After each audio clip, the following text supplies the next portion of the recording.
नमस्कार, मैं हूं राज और आप देख रहे हैं प्योर पॉलिटिक्स। जब से चुनाव आयोग ने पूरे देश में एसआईआर की घोषणा की है, स्पेशल इंटेंसिव रिवीजन की, इलेक्टोरल रोल के स्पेशल इंटेंसिव रिवीजन की, तब से उन सारे नेताओं को आग लगी हुई है जिनकी राजनीति घुसपैठियों और फर्जी वोटरों के सहारे चलती है, जिन्होंने घुसपैठियों को अपना वोट बैंक बना करके रखा हुआ है।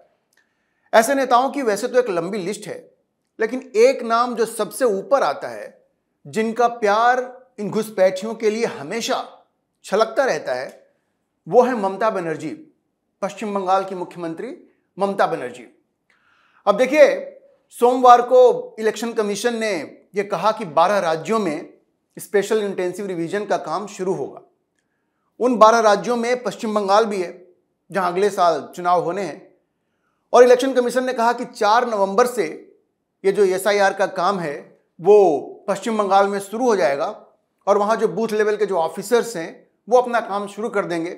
डोर टू डोर जा करके वो लोगों से मिलेंगे और उस वोटर लिस्ट के शुद्धिकरण का काम वो शुरू करेंगे। अब देखिए, जिस दिन से चुनाव आयोग ने घोषणा की कि पहले फेज में बंगाल में वोटर लिस्ट का शुद्धिकरण होगा, क्योंकि अगले साल चुनाव है, जैसा मैंने कहा आपको, तब से ऐसा लगता है कि ममता बनर्जी ने अपना आपा खो दिया है। कभी वो खुद भाजपा को, चुनाव आयोग को धमकी देती हैं, तो कभी वो अपने नेताओं से, या यूं कहें कि अपने गुर्गों से धमकियां दिलवाती हैं। पहले ये धमकियां सिर्फ भाजपा नेताओं को ही दी जाती थी, लेकिन अब ये हो रहा है कि चुनाव आयोग के अधिकारियों को, कर्मचारियों को खुल के धमकाया जा रहा है। अब सोचिए, एक राज्य सरकार, उसके मंत्री, जो सत्तारूढ़ पार्टी है, उसके नेता चुनाव आयोग को खुल के धमकियां दे रहे हैं और शारीरिक हिंसा की बात कर रहे हैं। अभी मैं आपको बताऊंगा कि पश्चिम बंगाल के किस नेता ने, किस मंत्री ने चुनाव आयोग के ऊपर यह शारीरिक हिंसा की धमकी दी है। अब देखिए, बंगाल के जो मंत्री हैं और कोलकाता के जो मेयर हैं फिरहाद हकीम, भाई उन्होंने एक ऐसी बात कह दी है, वो भारतीय जनता पार्टी और चुनाव आयोग दोनों के लोगों को धमका रहे हैं और ये कह रहे हैं कि अगर ये एसआईआर की आड़ में, अगर ये जो सीएए है, सिटीजनशिप अमेंडमेंट एक्ट, अगर उसको लागू करने की कोशिश हुई, देखिए कहां से एंगल लेकर के आ रहे हैं। वो कह रहे हैं कि हम तो पैर तोड़ देंगे, पैर तोड़ देंगे, ऐसी भाषा का इस्तेमाल हो रहा है इलेक्शन कमीशन के लिए। वो कह रहे हैं कि इलेक्शन कमीशन और भारतीय जनता पार्टी, इनके जो लोग हैं, हम उनके पैर तोड़ देंगे। अब सोचिए, ये जो व्यक्ति हैं वो बंगाल के मंत्री हैं और कोलकाता के मेयर भी हैं। इस तरह की भाषा का प्रयोग चुनाव आयोग के खिलाफ, क्या यह धमकाने की कोशिश नहीं है? क्या चुनाव आयोग को कोई ऐसे धमका सकता है? अभी तक तो वो भारतीय जनता पार्टी के खिलाफ हिंसा की बात करते थे, लेकिन अब चुनाव आयोग के लोगों के पैर तोड़ने की बात कही जा रही है। फिरहाद हकीम ने कहा कि अगर भारतीय जनता पार्टी और इलेक्शन कमीशन बंगाल में सीएए को लागू करने की या थोपने की कोशिश करते हैं तो हम उनका पैर तोड़ देंगे। जी, उन्होंने कहा कि हम उनका पैर तोड़ देंगे। अब आप सोचिए कि किस तरह का डर का माहौल बंगाल में पैदा किया जा रहा है। अभी एसआईआर शुरू होगा, भाई उसके जो अधिकारी हैं चुनाव आयोग के, बीएलओज वगैरह हैं, वो जाएंगे घर घर। अगर इस तरह का डर पैदा किया जाएगा तो क्या वो ईमानदारी से अपना काम कर पाएंगे? अब देखिए, भारतीय जनता पार्टी ने वहां पे कहा कि भाई ये तो एक तरह से हिंसा को बढ़ावा देने की बात हो रही है। भाजपा ने कहा कि एक तो आप जो घुसपैठिए हैं, अवैध जो घुसपैठिए हैं जो बंगाल में घुस आए हैं, एक तो आप उनका बचाव कर रहे हैं और दूसरे आप हिंसा की बात कर रहे हैं, और वो भी आप चुनाव आयोग के खिलाफ हिंसा की बात कर रहे हैं। अब सोचिए कि क्या बंगाल का कोई मंत्री बिना ममता बनर्जी के इशारे के ऐसी बात कर सकता है? क्या नहीं कर सकता ना। अब ये फिरहाद हकीम का कहना है कि कैंप्स आयोजित किए जा रहे हैं सिटीजनशिप अमेंडमेंट एक्ट को लागू करने के लिए, और अगर ये हो रहा है कि एसआईआर के नाम पे ये सीएए को थोपा जाएगा, और अगर ये भारतीय जनता पार्टी और इलेक्शन कमीशन की आपसी सहमति से, या ये कहें कि आपसी साजिश से ये हो रहा है, तो हम लोग इसका विरोध करेंगे और अगर जरूरत पड़ी तो हम लोग टांग तोड़ देंगे। ये फिरहाद हकीम का कहना है। अब इस पे भारतीय जनता पार्टी के जो प्रवक्ता हैं उन लोगों ने बयानबाजी की है। भारतीय जनता पार्टी की प्रवक्ता तो बयानबाजी करेंगे, लेकिन अगर कोई स्टेट गवर्नमेंट का जिम्मेदार मंत्री अगर इस तरह की बात करता है तो आप उसको क्या कहेंगे? क्या उस सरकार को उस राज्य में बने रहने का कोई हक है जो चुनाव आयोग को धमकाने लगे? अभी तक तो आप अपने पॉलिटिकल ओपोनेंट्स को धमका रहे थे, अब आप सीधे सीधे चुनाव आयोग को धमका रहे हैं। और क्यों?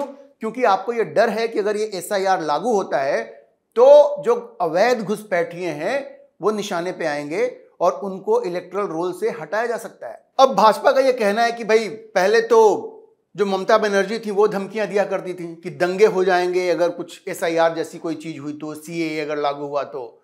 अब तो भाई उनके जो नेता हैं, जो मंत्री हैं, वही इस तरह की बात कर रहे हैं। तो क्या जो तृणमूल कांग्रेस है वो स्टेट स्पॉन्सर्ड वायलेंस, राज्य द्वारा प्रायोजित हिंसा करवाने की फिराक में है क्या? और वो सब इसलिए ताकि उनका जो वोट बैंक है, जो उन्होंने वोट बैंक बनाया है इन अवैध घुसपैठियों का, क्या उनको सुरक्षित किया जाए? क्या इसलिए ये सारी बातें हो रही हैं? और ये बातें देखिए, ऐसा नहीं है कि सिर्फ भारतीय जनता पार्टी कह रही है, ये सारे लोग ये कह रहे हैं कि भाई इस तरह की भाषा का प्रयोग करके आप क्या मैसेज देना चाह रही हैं? क्या ये शोभा देता है कि एक रूलिंग पार्टी के लोग इस तरह से चुनाव आयोग को धमकाएं या किसी पॉलिटिकल ओपोनेंट को भी धमकाएं पैर तोड़ देने की? अभी मैं आपको आगे आगे और भी बताऊंगा कि दूसरे जो नेता हैं तृणमूल कांग्रेस के, उन्होंने और क्या कहा है। ये सब लोग भड़कीले बयानबाजी कर रहे हैं, ये सब अपने अपने वोट बैंक को और कंसोलिडेट करने के लिए, उनको भड़का करके चुनाव जीतने के लिए। लेकिन वो किस रास्ते पे जा रहे हैं इसको आप देखिए। अच्छा, ये सब तब हो रहा है जबकि बंगाल के जो चीफ इलेक्टोरल ऑफिसर हैं, सीईओ मनोज अग्रवाल, उन्होंने मंगलवार को ही कहा कि भाई कोई भी जेन्युइन जो इलेक्टर है, कोई भी जेन्युइन जो वोटर है, कोई भी जो सही वोटर है, उसका नाम बिल्कुल भी वोटर लिस्ट से नहीं हटाया जाएगा, बिल्कुल नहीं हटाया जाएगा। ये जो एसआईआर हो रहा है, ऐसा बिल्कुल नहीं होगा कि किसी भी सही वोटर को, जो जेन्युइन है, जो सही है, उसका नाम हटाया जाएगा। उन्होंने कहा कि 100% इसकी गारंटी है। अब देखिए कैसे भ्रम फैलाया जा रहा है। अभी बिहार में एसआईआर हुआ, विपक्ष ने बहुत हंगामा मचाया, लेकिन क्या वो 10 ऐसे लोगों को भी लेकर के सामने आए जिनका नाम गलत तरीके से वोटर लिस्ट से काटा गया हो?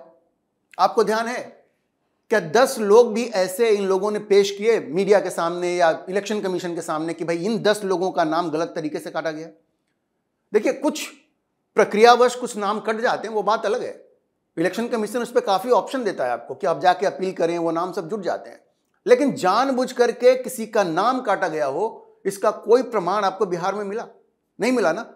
तो फिर ये सारी बातें कह के अपने लोगों को भड़काना, अपने वोटरों को भड़काना, ये तो अक्षम्य है, इसको क्षमा नहीं किया जा सकता।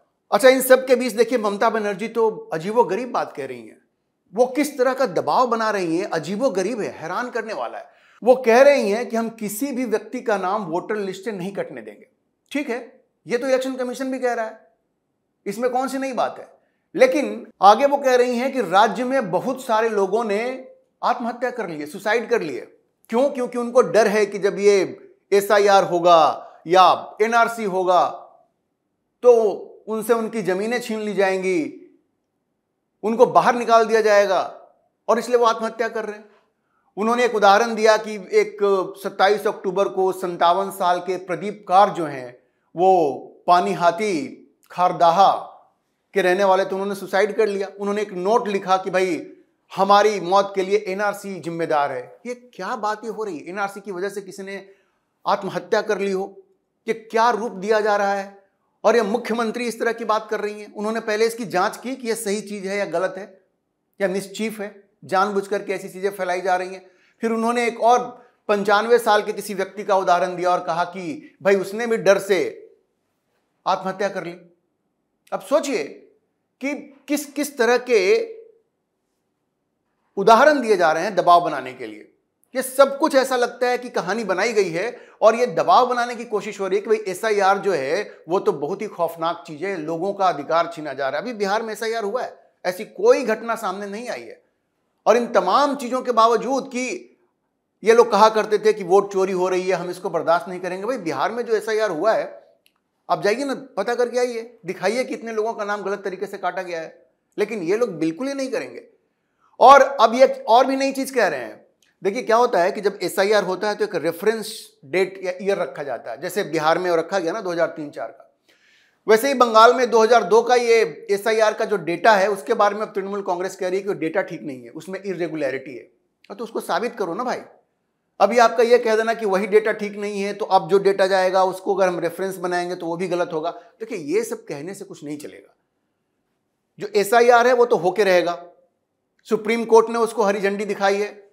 अगर आपको प्रक्रिया में कोई समस्या है आप जाइए सुप्रीम कोर्ट में, फिर से आप जा सकती हैं। हालांकि सुप्रीम कोर्ट ने तय कर दिया है कि टेम्पलेट वही होगा, लेकिन इस तरह की बात करना कि किसी ने आत्महत्या कर ली क्योंकि उसको एसआईआर से डर लग रहा है, उसको एनआरसी से डर लग रहा है, ये तो बहकाने वाली बातें हैं। अच्छा आप ये देखिए कि जैसे ही जिस दिन ये घोषणा होनी थी एसआईआर की, उसके पहले ही ममता बनर्जी ने बड़ी संख्या में अधिकारियों का तबादला कर दिया, जिसमें आईएएस ऑफिसर हैं, स्टेट गवर्नमेंट के ऑफिसर्स हैं, डिस्ट्रिक्ट मैजिस्ट्रेट्स हैं। उनके ऊपर अभी आरोप लग रहा है कि वो जानबूझ करके ऐसे अधिकारियों की तैनाती उन्होंने की है जो आंख बंद करके उनकी बात सुने। खैर जो भी हो, ये एसआईआर से उनका जो डर है और अपने मनपसंद के अधिकारियों की बहाली तो नहीं, उनकी जो पोस्टिंग है, अपने मनपसंद अधिकारियों की जो पोस्टिंग है उस पर भी काफी सवाल खड़े हुए हैं। अब ये तो मैंने आपको फिरहाद हकीम की बात बताई। अभी आप देखिए कि एक वीडियो भी सामने आया है जिसमें तृणमूल कांग्रेस के निशित मलिक हैं। वो ये कह रहे हैं कि भाई ये जो एसआईआर किया जा रहा है तो अगर कुछ गड़बड़ होती है तो वो बीजेपी के कैडर को आग लगा देंगे, बीजेपी के कैडर को आग लगा देंगे, जिंदा जला देंगे। सोचिए, ये बर्धमान उत्तर के एमएलए हैं, वो कह रहे हैं कि भाई अगर एसआईआर में कुछ भी गलत होता है तो हम बीजेपी कैडर को आग लगा देंगे। अब ये कैसी बात कर रहे हैं भाई? कुछ गलत होता है तो आपके पास कानून का रास्ता है, आप कानून का रास्ता इख्तियार कीजिए। आप किसी को जान से मारने की, जिंदा जलाने की धमकी आप कैसे दे सकते हैं?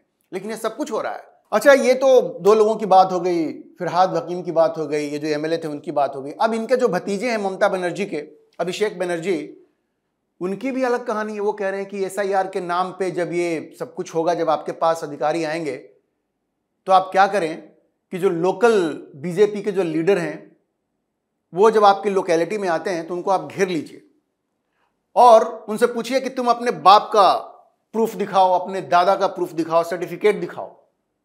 मतलब वो जो भाजपा के लोग, जब उनका कहना है कि ये एसआईआर जो करवाया जा रहा है, तो भाजपा के लोग जब आपके लोकेलिटी में आते हैं तो आप उनसे कहो कि आप अपने बाप का सर्टिफिकेट दिखाओ, अपने दादा का सर्टिफिकेट दिखाओ, और उनको क्या करो, वो जब तक सर्टिफिकेट नहीं दिखाएं तब तक उनको बांध के लटका दो, पेड़ से लटका दो, पोस्ट से लटका दो। ये किस तरह की भाषा है भाई? एक सांसद की ये भाषा, ये शोभा देती है क्या? लेकिन देखिए जो कुछ भी हो रहा है बिना ममता बनर्जी की सहमति के, बिना ममता बनर्जी के इशारे के नहीं हो सकता। लेकिन ये डर का माहौल पश्चिम बंगाल में इस तरह से क्रिएट किया जा रहा है ममता बनर्जी और उनके करीबी नेताओं के द्वारा। ये जितने भी लोगों के नाम मैंने आपको बताया, चाहे वो फिरहाद हकीम हो या वो एमएलए हों या अभिषेक बनर्जी हुए, सब उनके बहुत करीबी हैं। और एसआईआर के खिलाफ बात करना एक चीज है, लेकिन इस तरह से हिंसा का माहौल बनाना ये तो समझ से बिल्कुल परे है। ऐसा लग रहा है कि ममता बनर्जी पूरी तरह से खौफजदा हैं, लेकिन उनको समझ में नहीं आ रहा है कि अब करे तो क्या करें। कानूनी रास्ता उनको दिख नहीं रहा है, क्योंकि सुप्रीम कोर्ट ने स्पष्ट कर दिया है कि एसआईआर तो होकर रहेगा। ममता बनर्जी बिल्कुल बौखला गई हैं और इस बौखलाहट में वो अपने करीबी नेताओं से इस तरह की बयानबाजी करवा रही हैं, जो कि बिल्कुल शर्मनाक है। ममता बनर्जी को समय रहते इस पे सोचना चाहिए कि वो एक मुख्यमंत्री हैं, इतने लंबे समय से एक सरकार चला रही हैं, उनको इस तरह से कानून को चुनौती नहीं देना चाहिए। और अगर वो चुनौती देती हैं तो ये केंद्र सरकार की भी जिम्मेवारी बनती है कि कानून सम्मत कार्रवाई करे। इन चीज़ों को इग्नोर नहीं किया जा सकता, वरना ये लोकतंत्र के लिए बहुत बड़ा खतरा पैदा करेगा। अभी के लिए इतना ही। हम इस खबर पर नजर बनाए रखेंगे और आपको अपडेट करते रहेंगे। इस विषय पर आप क्या सोचते हैं, अपनी राय कमेंट बॉक्स में जरूर लिखें। और अगर आपको वीडियो पसंद आया हो तो आप इसे लाइक करें, शेयर करें और हमारे चैनल को सब्सक्राइब जरूर करें।